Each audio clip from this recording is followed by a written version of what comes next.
دوسری حکایت۔ اس قصے کا عنوان ہے دکاندار اور طوطے کی داستان اور طوطے کا دکان میں تیل گرانا۔ ایک دکاندار تھا اور ایک اس کا طوطا تھا۔ طوطا خوش نوا، ہرا اور بولنے والا تھا۔ طوطا دکان کی حفاظت بھی کرتا تھا اور جو گاہک آتے تھے ان سے باتیں بھی کیا کرتا تھا۔ طوطا انسانوں سے ان کی زبان میں بات کرتا تھا اور طوطوں کی زبان میں بھی وہ بہت طاق تھا۔ ایک دن دکان کا مالک اپنے گھر چلا گیا۔ دکان کی حفاظت کی ذمہ داری طوطے پر تھی۔ اچانک دکان میں ایک بلی آ دھمکی۔ وہ ایک چوہے کے پیچھے دکان میں گھسی تھی۔ طوطے کو اپنی جان کے لالے پڑے تو وہ دکان میں اڑنے لگا، جس سے دکان میں موجود تیل کی بوتلیں الٹ گئیں۔ دکان کا مالک گھر سے واپس دکان پر آیا اور اطمینان سے خوشی خوشی اپنی نشست پر بیٹھ گیا۔ لیکن جب دکان کو تیل میں لتھڑا اور اپنے کپڑے تیل میں بھیگے دیکھے، اس نے طوطے کے سر پر ایسی چپت لگائی کہ وہ گنجا ہو گیا۔ مار کھا کر طوطے نے کچھ دن تک بول چال بالکل بند کر دی۔ دکاندار طوطے کے یوں خاموش ہو جانے پر بڑا پچھتایا۔ وہ اپنی داڑھی نوچتا اور پچھتاتا اور کہتا، میری خوشحالی کا سورج بادلوں میں چھپ گیا۔ میرے ہاتھ کیوں نہ ٹوٹے تب جب میں نے طوطے کو مارا تھا۔ اس نے ہر درویش کو ہدیے پیش کیے کہ کسی طرح سے وہ طوطا پھر بول اٹھے۔ اس واقعے کے 3 دن بعد وہ پریشان مایوس اپنی دکان پر بیٹھا تھا۔ وہ انوکھی انوکھی چیزیں پرندے کو دکھاتا کہ شاید وہ انہیں دیکھ کر دوبارہ بول اٹھتا۔ اتفاقاً ایک فقیر کا وہاں سے گزر ہوا جس کا سر کسی تھال کی طرح بالکل صاف تھا۔ وہ فقیر جو ہی دکان کے اندر داخل ہوا، پرندہ بول اٹھا اور اس سے عقل مندوں کی طرح پوچھا، کہا، اے گنجے، تو گنجوں میں کیسے شامل ہوا؟ شاید تو نے بھی شیشی سے تیل گرایا ہوگا۔ طوطے کی اس منطق پر ارد گرد کھڑے لوگ ہنس پڑے کہ طوطے نے فقیر کو اپنے جیسا سمجھ لیا تھا۔ نادان، پاک لوگوں کے حال پر خود کو قیاس نہ کر۔ اگرچہ شیر و شیر دونوں لکھنے میں ایک جیسے ہیں، اسی وجہ سے پورا عالم گمراہ ہوا ہے۔ کم ہی آنکھ والے فقیر کی اصل کو دیکھ پاتے ہیں۔ لوگ نبیوں کے ساتھ ہمسری کا دعویٰ کر رہے ہیں اور ولیوں کو اپنے جیسا سمجھ لیا ہے۔ انہوں نے کہا، وہ بھی ہماری ہی طرح بشر ہیں، ہم بھی سوتے ہیں وہ بھی سوتے ہیں، ہم بھی کھاتے ہیں وہ بھی کھاتے ہیں۔ مگر اپنے اندھے پن میں وہ یہ نہ دیکھ پائے کہ ان دونوں کے درمیان زمین آسمان کا فرق ہے۔ دونوں مکھیاں ایک ہی جگہ سے خوراک لیتی ہیں، مگر ایک کو صرف ڈنک ملتا ہے اور ایک کو شہد۔ دونوں ہرن ایک ہی آب و دانہ کھاتے پیتے ہیں، ایک میں وہ گوبر بنا، دوسرے میں مشک خالص۔ دونوں بانس جیسے درخت ایک ہی پانی خوراک لیتے ہیں، ایک کھوکھلا رہتا ہے، ایک میں شکر بنتی ہے۔ اس طرح کی 100,000 مثالیں سامنے ہیں، مگر دونوں میں 70 سال کا فرق ہے۔ یہ کھاتا ہے تو اس سے نجاست بنتی ہے، وہ کھاتا ہے تو وہ نور خدا بن جاتا ہے۔ یہ کھاتا ہے تو حسد و بخل بنتا ہے، وہ کھاتا ہے تو سب نور خدا بن جاتا ہے۔ یہ پاک زمین ہے اور وہ شور زدہ خراب زمین۔ یہ پاک فرشتہ ہے اور وہ بھوت جیسا جانور۔ دونوں کی صورتیں ایک سی ہوتی ہیں۔ یہ بات بجا مگر کڑوے اور شیریں پانی میں صفائی کا فرق ہوتا ہے۔ یہ پہچان تو صاحب ذوق ہی کر سکتا ہے، کیونکہ دہی میٹھے اور کھٹے کے فرق کو بخوبی جانتی ہے۔ تو معجزے کو جادو پر قیاس کرتا ہے، دونوں کی بنیاد تو مکر و فریب پر سمجھتا ہے۔ जादूगरों ने मूसा से मुकाबला करने के लिए उनके आसा जैसी लाठी उठा ली, लेकिन इन दोनों लाठियों में बड़ा फर्क है। हैं तो दोनों अमल एक से, मगर इनमें बड़ा फर्क है। उनके अमल पर अल्लाह की लानत है, मूसा के अमल पर अल्लाह की रहमत है। इनकार करने वाले बंदर तबीयत हैं, उनकी ये खसलत उनके अंदर छुपी हुई एक आफत है। जो इंसान करता है बंदर भी वही करता है, वो भी इंसान की नकलें उतारता है। इस पर वो गुमान करता है कि मैं भी इस इंसान जैसा हूँ, मगर वो लड़ाका बंदर इंसान और अपना फर्क नहीं देख पाता। बात ये है कि ये खुदा के हुक्म से करता है और वो बस लड़ाई के लिए, लड़ाई झगड़ा करने वालों के सर पर खाक डाल। एक दुकानदार का एक बोलने वाला तोता था, जिसकी दिलचस्प बातें सुनने की खातिर बहुत से लोग उस दुकान पर आते और दुकानदार की बिक्री अच्छी हो जाती। एक दिन जब दुकानदार नहीं था तो दुकान में कहीं से बिल्ली घुस आई। उस बिल्ली से बचने के लिए तोता बदहवास होकर उड़ा और दुकान में मौजूद तेल की शीशियां गिरा दी। दुकानदार वापस आया तो दुकान की हालत को देखकर उसे बड़ा गुस्सा आया और उसने तोते को मार मार कर उसे गंजा कर दिया।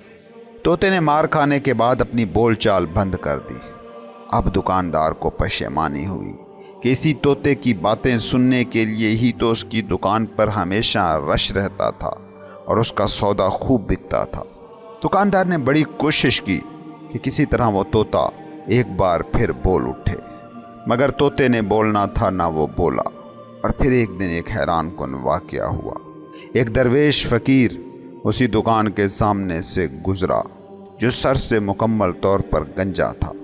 परिंदा उसे देखकर बोल उठा और उससे अक्लमंदों की तरह सवाल किया, ऐ गंजे, तू गंजू में कैसे शामिल हुआ? शायद तूने भी शीशी से तेल गिराया होगा। यहाँ अमलन किस्सा ख़त्म हो जाता है और इसके बाद इस किस्से के ज़रिए से मौलाना रूमी जो पैगाम पहुँचाना चाहते थे वो पैगाम पहुँचाते हैं। मंतकी तौर पर देखें तो तोते की दलील कुछ इतनी बेवज़न नहीं थी कि उसने शीशे की बोतल से तेल गिराया था जिसकी पादाश में वो गंजा हुआ था। वो उसी तन बीती की बुनियाद पर ही अपनी सारी दलीलें लाएगा। लेकिन अमलन ये एक बेकार सी दलील है। इंसानों को गौर से देखें, इंसान जो सारी दलीलें ला रहा है वो उस पर बीती कहानी का ही अक्स होती हैं। लेकिन हकीकत ये है कि बेदार इंसान पर बीती वारदातों और आम सोए हुए इंसानों पर गुजरे तजर्बात में बड़ा फ़र्क होता है। तोते ने फ़कीर को अपने जैसा समझ लिया था और यही नादान इंसान भी करते हैं कि वो अपनी सोई हुई ज़िंदगी का मुकाबला बेदार लोगों की ज़िंदगी से करते हैं।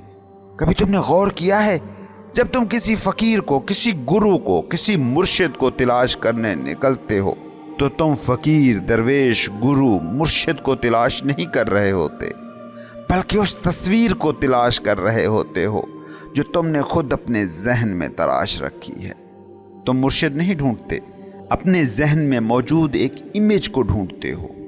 इंसान की तराशी इस अनाई दुनिया में ज़ाहिर पर जो भी बीत रहा होता है वो तो एक जैसा ही होता है। कोई साध हो के चोर हो, दोनों एक ही तरह का लिबास पहनते हैं, एक ही तरह बीमारी सेहत से गुजरते हैं, एक ही तरह उनका खाना पीना होता है, मगर इस ज़ाहिरी तौर पर एक जैसा होने को होने में भी एक जैसा मान लेना असल जहालत है। इसकी वजाहत के लिए मौलाना रूमी बड़ी खूबसूरत मिसालें देते हैं। मौलाना कहते हैं कि लिखने में तो शेर और शीर दोनों एक ही जैसे हैं, लेकिन एक खूंखार दरिंदा है और एक ज़िंदगी बख्श मशरूब है। याद रहे कि शीर को उर्दू में दूध कहा जाता है। मौलाना रूमी कहते हैं कि इस ज़ाहिर से नत्थी हो जाने की वजह से इंसान गुमराह हो गया है।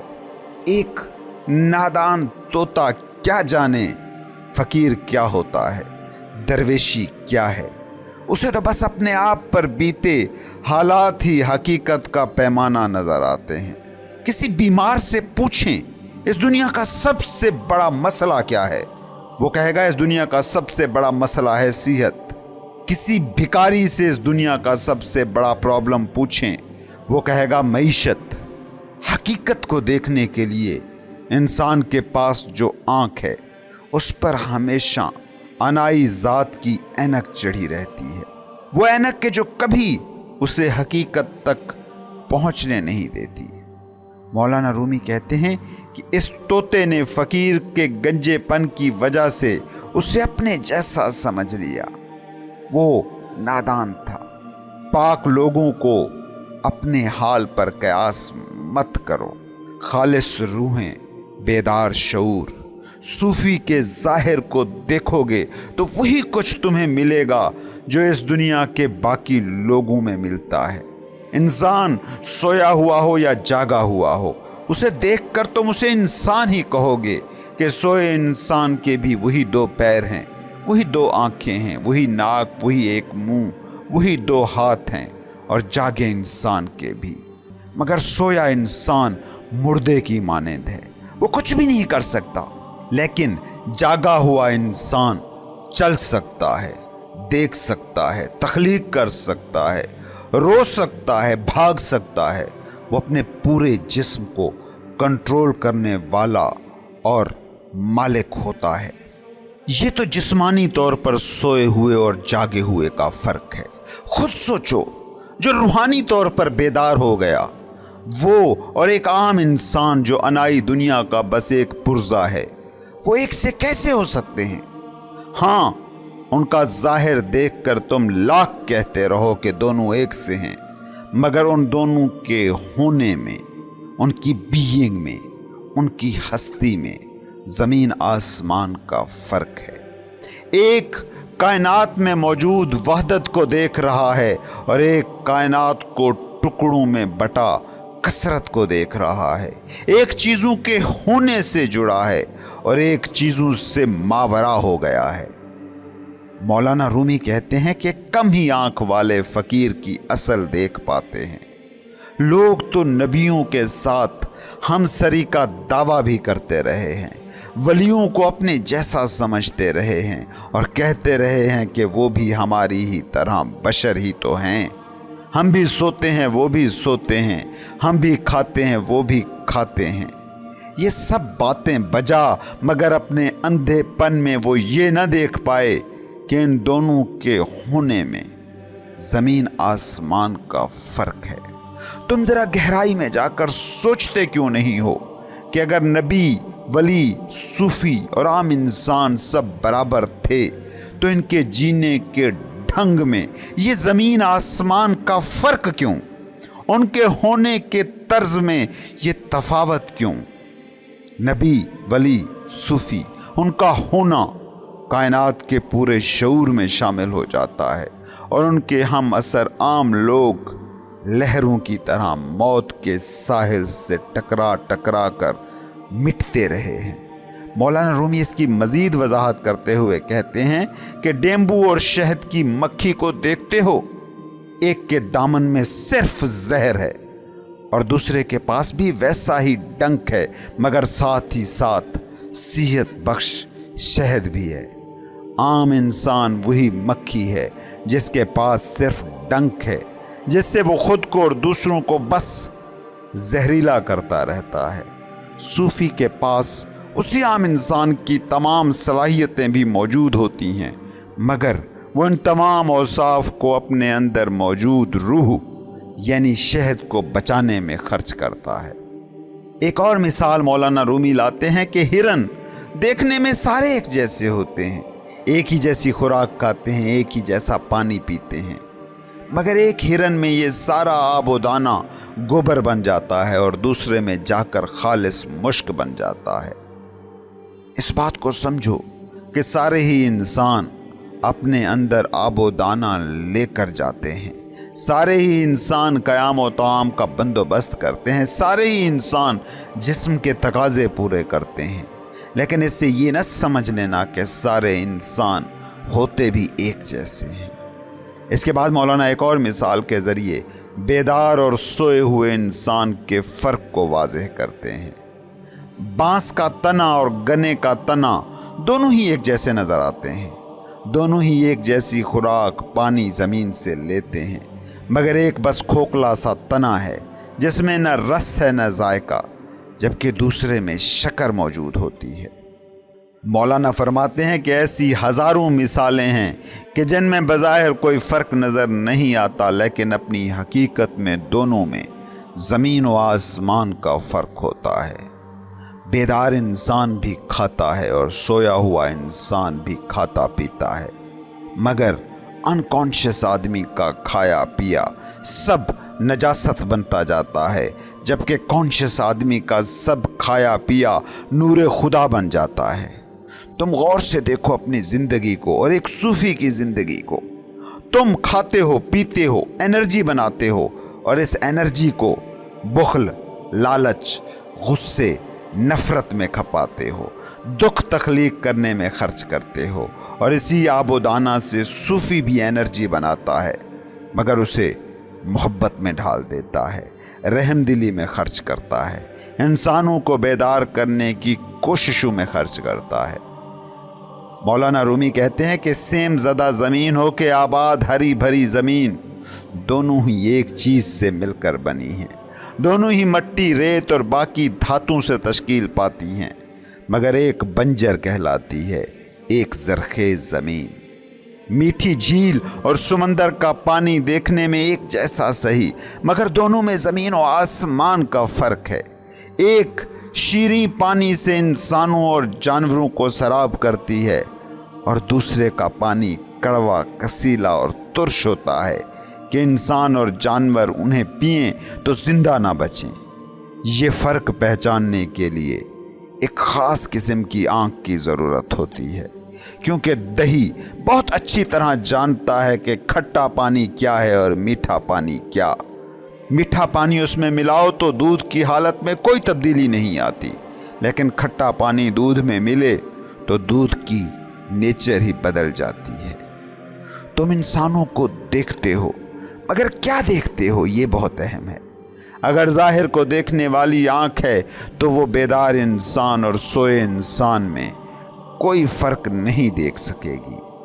ہاں، اگر باطن تک اتر جانے والی نظر تم نے پالی ہے، بصیرت تم نے پیدا کر لی ہے، تو پھر تم دیکھ سکتے ہو کہ انسان ہونے کے ناطے ہیں تو سب ایک، مگر کون بنجر ہے اور کون زرخیز، یہ وہی آنکھ دیکھ سکتی ہے۔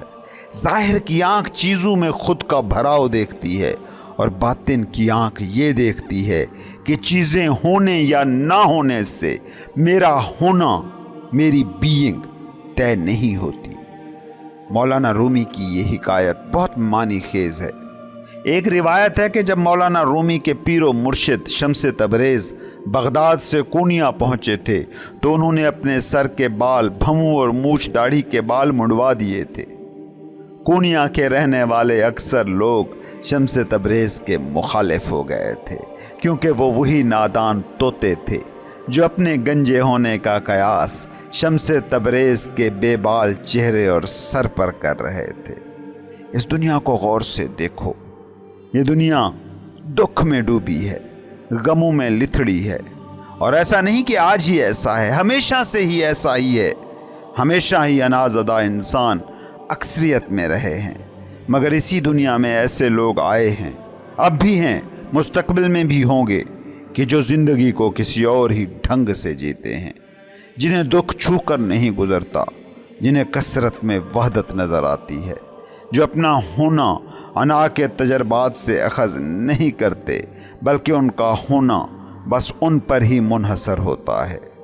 یہ دونوں انسان ایک جیسے لاکھ نظر آئیں، مگر یاد رکھنا دونوں ایک سے نہیں ہو سکتے۔ بانس کا تنا اور گنا ایک نہیں ہو سکتے، شیر اور شیر ایک نہیں ہو سکتے، بنجر اور زرخیز زمین ایک نہیں ہو سکتے، بیدار اور سویا ہوا انسان ایک جیسے نہیں ہو سکتے۔ کم عقل وہ ہوتے ہیں کہ جو اپنے حال پر دوسروں کو قیاس کر لیتے ہیں۔ انسان کی نیچر پر غور کریں. آپ خود بیتی سے ہی جگ پر بیتے ہر واقعے کی وضاحت کرتے ہیں.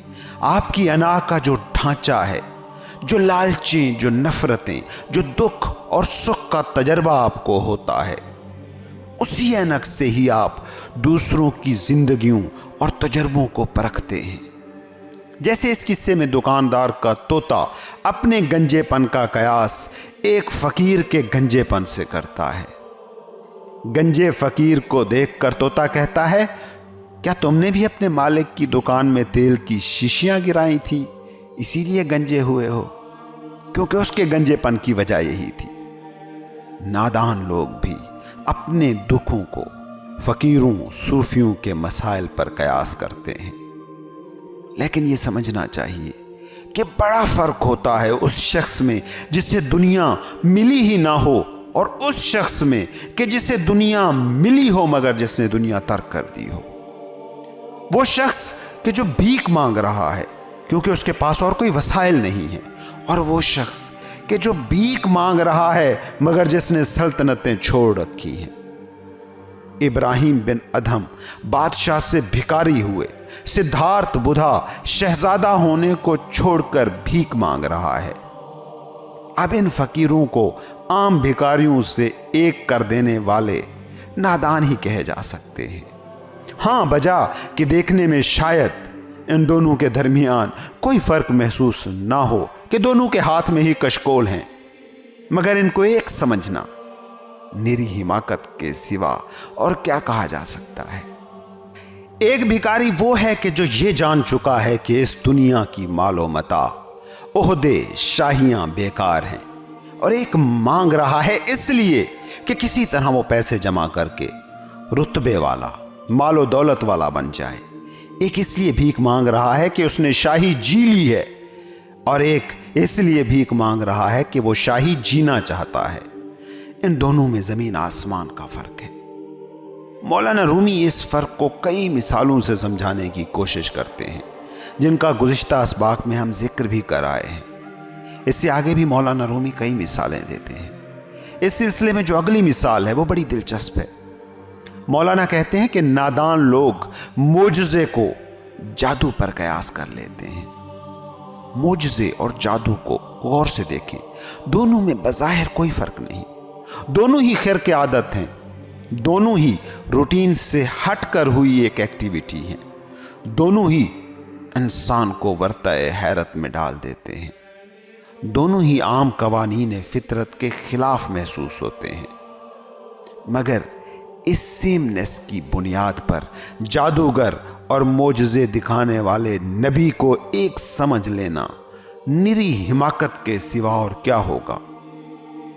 رومی کہتے ہیں کہ موسیٰ علیہ السلام کے عصا اور جادوگروں کی لکڑیوں کو ایک سمجھ لینا بے وقوفی ہے، جہالت ہے. ہاں، دونوں ہی جگہ لکڑیاں سانپ بنی، مگر ایک ہی ایکشن کے باوجود دونوں ایکشنز میں زمین آسمان کا فرق ہے. اس کو اس طرح سمجھنے کی کوشش کریں. ایک ڈاکو ہے، چھرا مار کر کسی کا بدن چیر رہا ہے، اور ایک ڈاکٹر ہے، وہ بھی چھری مار کر مریض کا بدن چیر رہا ہے اور جراحی کر رہا ہے. ان دونوں کا ایکشن ایک جیسا ہے، مگر کیا ڈاکو اور ڈاکٹر بھی ایک جیسے ہیں؟ ایک زندگی چھین رہا ہے، ایک زندگی دے رہا ہے. ایک بیماری پیدا کر رہا ہے، ایک بیماری کا علاج کر رہا ہے. فرعون کے دربار میں موسیٰ اور جادوگروں کا ایکشن بھی بالکل ویسے ہی ہے. جادوگر فرعون اور اہل مصر کی بیماری کو بڑھا رہے تھے، اور موسیٰ ان کی بیماری کا علاج کر رہے تھے. جادوگر حق چھپانے کے لیے اللے تللے کر رہے تھے، اور موسیٰ ان کا سحر توڑ کر حقیقت اعلیٰ کی طرف لوگوں کو بلا رہے تھے. رومی کہتے ہیں کہ ان دونوں کو ایک سمجھنے والے نری نادانی میں ہیں، ہلاکت میں ہیں.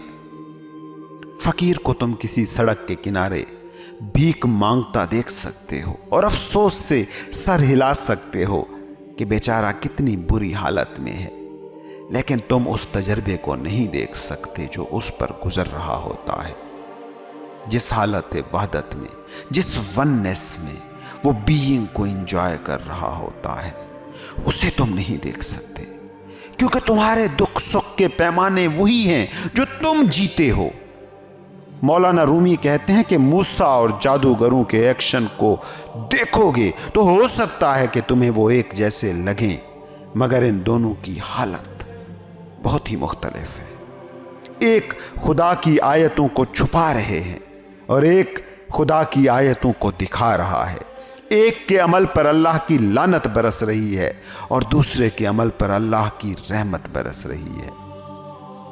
तारीख में कितनी बार सूफियों को, अल्लाह के वलियों को, अल्लाह के पैगंबरों को मुश्किलात का सामना हुआ। उनके अमाल को सोसाइटी के सेट पैटर्न के मुखालिफ करार देकर उन्हें अजियतें दी गईं, मगर वो जिस हकीकत आला को पा चुके थे, जिस अल्टीमेट ट्रुथ तक वो पहुंच चुके थे, उसका इनाम उन्हें कैसे मिला? वो जो हस्ती से एक हो गए थे वो आज भी जिंदा हैं, और जो हस्ती के मुखालिफ खड़े हो गए उनका नामो निशान तक नहीं। मूसा और फिरौन के दरबारी जादूगर, जिन्हें बादशाह वक्त की सरपरस्ती हासिल थी, जिनका एहतराम था, वकार था, जिनकी शाही खिलतें थी, जिनका तोती बोलता था, उनमें से आज किसका नाम तुम जानते हो?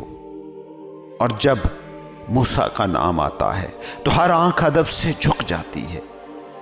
इसलिए ज़ाहिरी आमाल से तुम हकीकत को पाने गए तो तुम सिर्फ गुमराह हो सकते हो, क्योंकि तुम सूफी फकीर के एक्शंस को, ज़ाहिरी हालत को देख सकते हो, लेकिन वो जिस तजर्बे से गुजरते हैं उस तजर्बे से तुम वही हुए बिना नहीं गुजर सकते।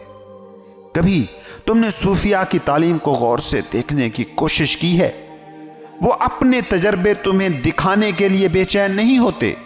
उनकी अगर कोई कोशिश होती भी है तो बस एक, कि जो वो देख रहे हैं वो तुम भी देख सको, वो तुम भी देख लो। अगले ही शेर में मौलाना रूमी कहते हैं कि वो लोग जो सूफियों को, वलियों को, अल्लाह के नबियों को इनकार करते रहे, उनको चैलेंज करते रहे, वो बंदर की खसलत रखने वाले लोग थे, और उनकी यही खसलत ही उनमें छुपी हुई असल आफत है। ये बहुत ही अहम शेर है। मौलाना रूमी का इस शेर में इशारा है इंसानी अना की तरफ, इंसानी अना कि जो दिमाग तराशता है, और दिमाग की नेचर बंदर जैसी है। तिब्बत के भिक्षु तो इंसानी दिमाग को मंकी माइंड करार देते हैं, जो हर वक्त बेचैन रहता है। तुम भी कभी गौर से अपने जहन को देखना, जैसे बंदर एक से दूसरी शाख पर फुदकता रहता है, इसी तरह इंसानी दिमाग भी एक ख्याल की शाख से दूसरे ख्याल की शाख पर झूलता रहता है, और यही सारे इंसानी दुखों की बुनियाद है। मेडिटेशन, मराकबा और इबादत के जरिए इसी मंकी माइंड को स्टिल करने की ही कोशिश की जाती है। जिसका जहन स्टिल होना सीख जाता है वो वही इंसान है जो हकीकी खुशी को पा सकता है। इस बात को समझें कि अना इंसानी खुदी की भोंडी नकल है। ईगो सेल्फ की तरह ही एक्ट करती है, मगर ये एक्ट ही होता है, इसका हकीकत से, रियलिटी से कोई ताल्लुक नहीं होता। इसको इस तरह से समझने की कोशिश करें कि जब इंसान पैदा होता है तो वो रियल सेल्फ होता है, वो खामोश होता है, वो बेलफ्ज़ होता है, वो स्टिल होता है, वो गम और खुशी की दुई से मावरा होता है। फिर वक्त गुजरने के साथ इंसान अपनी अना को तख्लीक करता है, इर्द गिर्द माहौल से जो सीखता है, जो सुनता है, जो सजेशंस मिलती हैं, उनकी बुनियाद पर वो एक फेक सेल्फ, एक झूठी खुदी तराशता है, जिसे अना कहते हैं, जिसे इंसान मैं कहकर मुखातिब करता है। सूफी पता है क्या होता है? सूफी वो होता है कि जो उसी स्टेज को दोबारा पा लेता है जब वो बच्चा था। बस दोनों हालतों में एक बुनियादी फर्क होता है कि सूफी शऊर की सतह पर, शऊर की हालत में दोबारा बच्चा बनना चूज करता है, और बच्चा तख्लीक के हादसे की वजह से ही बस बच्चा होता है। सूफी भी बेलफ्ज़ हो जाता है, सूफी भी साकित हो जाता है, सूफी भी कुछ करके दिखाने की कोशिश नहीं करता। बच्चों की तरह उसका एक्ट भी किसी को दिखाने के लिए, किसी को मुतासिर करने के लिए नहीं होता। उसका एक्ट इस बात से बेनियाज होता है कि दूसरे उसके बारे में क्या सोचेंगे। अना बुनियादी तौर पर इंसान का बस एक थोड़ा सा हिस्सा है, क्योंकि अना दिमाग के एक बंद डब्बे में तख्लीक पाती है। मगर इंसान जब खुद को माइंड के साथ एक कर लेता है, माइंड के साथ आइडेंटिफाइड हो जाता है और माइंड को ही अपनी कुल हकीकत समझ लेता है, तो वो अपनी रूह से, अपनी उस चाइल्ड स्टेट, बच्चा हालत से कट जाता है। आम इंसान और एक बेदार इंसान देखने में, बोलने में, करने में, रुकने में, चलने में, मामलात में एक जैसे लग सकते हैं, मगर वो एक जैसे होते नहीं हैं। मौलाना कहते हैं कि जो इंसान करता है, बंदर भी उसकी हूबहू नकल करता है। जंगली इलाकों में रहने वाले लोग जानते हैं कि बंदर बेहतरीन नक्काल मखलूक है। उसके सामने इंसान खड़ा होकर जो भी करे वो हूबहू वही करता है। इंसान की अना भी हकीकी इंसान की नक्काली करने में माहिर है। अना बुनियादी तौर पर है क्या कि आप अपने इर्द गिर्द जो देखते हैं, जो आपके इर्द गिर्द आला इखलाकी अक़दार तय होती है, अनाज़दा इंसान वही कॉपी करता रहता है, क्योंकि अना मुआशरे की होती है। मुआशरे में दौलत और ओहदे की अहमियत हो तो अनाज़दा इंसान दौलत और ओहदों के पीछे भागना शुरू कर देता है। माशरे में इल्म और शोहरत आला कदरें हों तो अनाएं इल्म और शोहरत के पीछे भागना शुरू हो जाती है। ये बिल्कुल वही बंदर वाला एक्ट है कि उसके सामने जैसा करो वो वैसा ही करता है। आपने कभी गौर किया कि आपके इर्द गिर्द लोग जो भी कर रहे हैं वो बस एक नक्काली है, मुआशरे की नक्काली, इर्द गिर्द की नक्काली। ये इंसानों की ओरिजिनल हरकतें नहीं हैं, बस इर्द गिर्द जो हो रहा था दिमाग ने उसकी कॉपी करना शुरू कर दिया है। मौलाना रूमी अगले शेर में फरमाते हैं कि बंदर इंसान की नकल करके ये समझ सकता है कि मैं भी इंसान जैसा हूँ, मगर सवाल ये है कि क्या बंदरों की नक्काली की बुनियाद पर हम उन्हें इंसान करार दे सकते हैं? हरगिज़ भी नहीं। इसी तरह उस इंसान को भी इंसान कामिल कैसे कह दिया जाए कि जो बस मुआशरे की नक्काली कर रहा है, इर्द गिर्द को कॉपी कर रहा है। जो रियल इंसान है वो अपनी फितरत के साथ होता है, अपनी ओरिजिनलिटी के साथ होता है। वो फितरत, वो ओरिजिनलिटी जो खुदा ने उसे वदीयत कर रखी होती है। और जो अनाज़दा इंसान होता है वो बस एक नकल से ज़्यादा कुछ नहीं होता। कामिल इंसान का एक्ट मंशाए खुदावंदी की तकमील होती है, जिससे सुकून फूटता है, स्टिलनेस पैदा होती है, अमन, पीस पैदा होता है। कभी आपको हकीकी सूफी की महफिल में बैठने का तजर्बा हो तो आप खुद इस बात को देख सकते हैं कि उसके इर्द गिर्द वो कुछ भी ना कर रहा हो, तब भी एक सुकून का माहौल होता है। दूसरी तरफ अनाज़दा लोगों के सामने आप बैठ जाएं तो आप में गुस्सा, लालच, नफरत, हकारत पैदा होती है, बेचैनी पैदा होती है, बेसुकूनी रहती है। कभी आपने किसी सियासी लीडर को मुखालिफ सियासी रहनुमाओं के खिलाफ तकरीरें करते सुना है? आप उसकी पार्टी के हों तो उसकी बातों में बहकर दूसरे सियासी लीडर, सियासी जमातों से नफरत कर रहे होते हैं, गुस्से में उबल रहे होते हैं, और आप उसके हामी ना भी हों तो उसकी बातों से बेचैनी और बेसुकूनी पैदा होती ही रहती है। अनाज़दा इंसान मस्जिद, मंदिर, गिरजे में भी बैठा हो तो नफरत को हवा दे रहा होता है, और अना से आज़ाद इंसान बाजार में भी बैठा हो तो मोहब्बत बांट रहा होता है। यही फ़र्क है हकीकी इंसान और कॉपी इंसान में। बंदर नकल करके खुद को इंसान समझने की भूल कर सकता है, मगर वो ये नहीं जान पा रहा होता کہ وہ مقابلہ کر رہا ہے، اور مقابلے کا لازمی عنصر ہے بے چینی۔ آج کی دنیا کو غور سے دیکھیں ذرا، یہ سیاست سے معیشت اور معیشت سے معاشرت تک ہر میدان میں مقابلے کی بنیاد پر کھڑی ہے، اس لیے یہ ہر دم بے چین ہے۔ مولانا رومی کہتے ہیں، بندر انسان کی نقل تو کرتا ہے مگر وہ لڑاکا بندر انسان اور اپنا فرق نہیں دیکھ پاتا۔ اگلے شعر میں مولانا رومی ان دونوں انسانوں کے درمیان موجود فرق کی بات کرتے ہیں۔ مولانا رومی فرماتے ہیں کہ حقیقی انسان خدا کے حکم سے کرتا ہے جو بھی کرتا ہے، اور نقلی انسان بس لڑائی کے لیے کرتا ہے، جھگڑے کے لیے کرتا ہے۔ کبھی غور سے دیکھیں اپنے ارد گرد کی دنیا کو، ہر انسان مقابلے کے لیے دوڑ دھوپ کر رہا ہے۔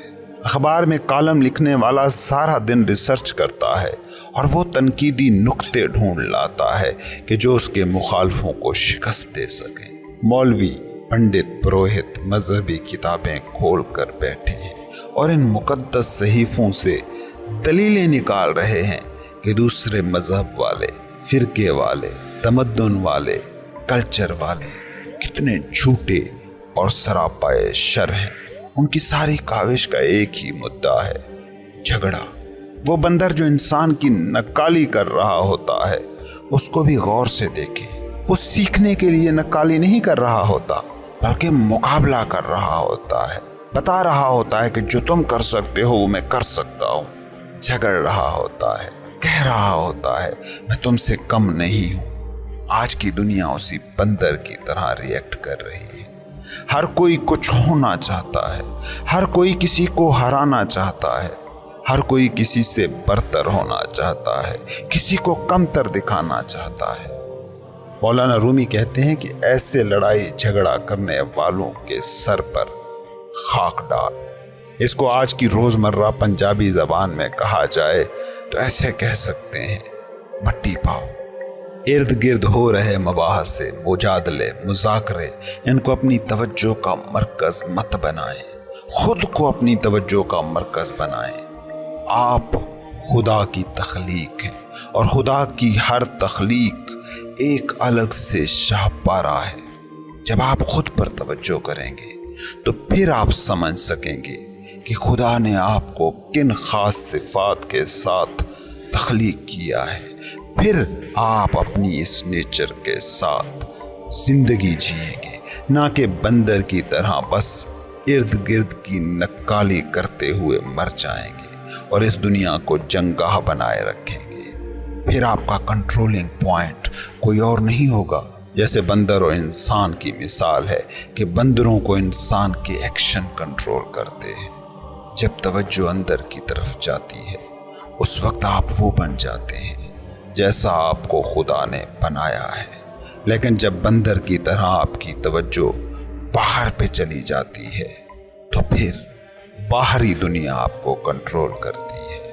پھر لوگ، معاشرہ طے کرتا ہے کہ آپ کے جسم سے ایکشن کیا نکلیں گے اور آپ کے دماغ میں سوچیں کیسی بنیں گی۔